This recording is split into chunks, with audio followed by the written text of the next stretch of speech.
Ashley Hunt here. We are ready to show you how to make some cake that is gluten-free, dairy-free cake. So here we go. The first thing we need to do is get the baking sheets and prepare the pans. We have Reynolds cooking baking sheets, and those Reynolds cooking baking sheets look like this. And you can use those, and what that helps do is get them out of the pan easier. So we're going to cut those in half because you can use 8-inch round, and all I have was two 8-inch square pans, so we're going to use squares. She's going to put that parchment paper down in after she sprays these pans.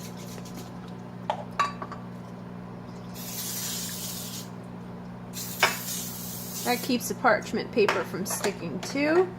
Puts the parchment paper in there, and the recipe will eventually push that down in.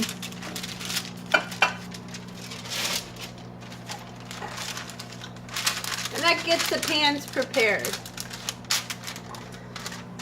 Now, while we're doing that, we have some earth balance. Oops, the earth wasn't in balance there for a second. Some earth balance vegan buttery sticks, and this says they're great for baking. So it is 3/4 of a cup that we need for that, and just put it in and cook them and have them melting while we are getting the rest of the recipe ready.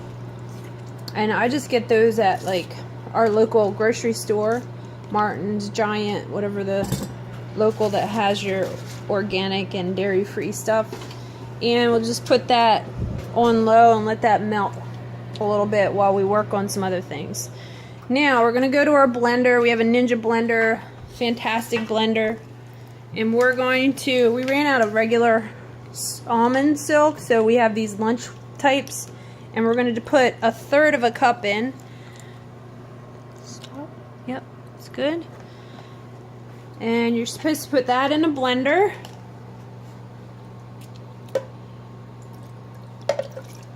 And 4 eggs.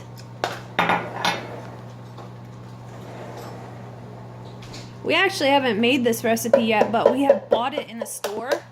And I'm really excited to learn how to make it ourselves, because it was like $3 something a piece for a piece of cake. So this is a lot less expensive. Yep, put them in there. It's fine. In the meantime, just so you know, one of the secret ingredients that's hit it hard, that's in this recipe is quinoa. And we started the quinoa about 20 minutes ago, and we used a 1/2 cup of quinoa, makes about 2 cups cooked. So a 1/2 cup of dried quinoa makes about 2 cups cooked quinoa, and we needed about, I think I put in, it's almost like rice, you cook it like rice. We put in 1 cup and like 1/3 of water, turned it on to a boiling, and then once it started boiling, I turned it back and put a lid on it and had it sit like rice and soak up the water. So quinoa is a lot of water.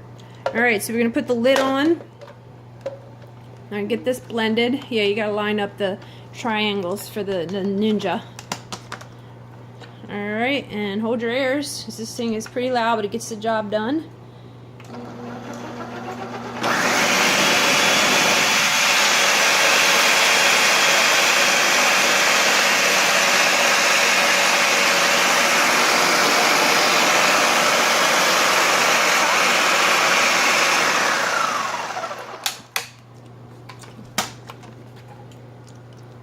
Alright, and we're going to add the quinoa and the butter. Leave that on there. You can leave that in. We got to blend the quinoa and the butter in there. So grab the quinoa, which is in the back, right there. And the thing you want to do is bring the quinoa over here to the sink. And the thing you want to do is make sure that all the water is drained out of it. Right, here, let's use a spoon.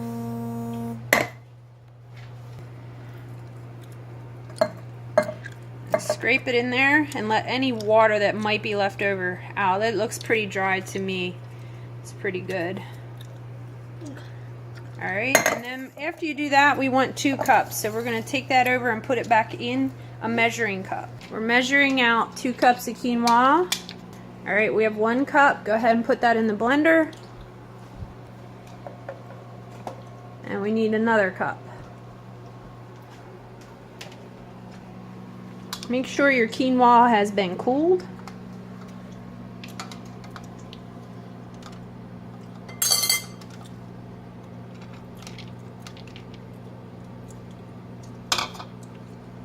Okay, get every last bit because we're supposed to have about 2 cups. Yeah, get that too. All right, put that in. And then let's stir the butter. Let's check on the butter to see if it's ready. Oh, looks like it's ready. Go ahead and stir the butter and get those little chunks out of there.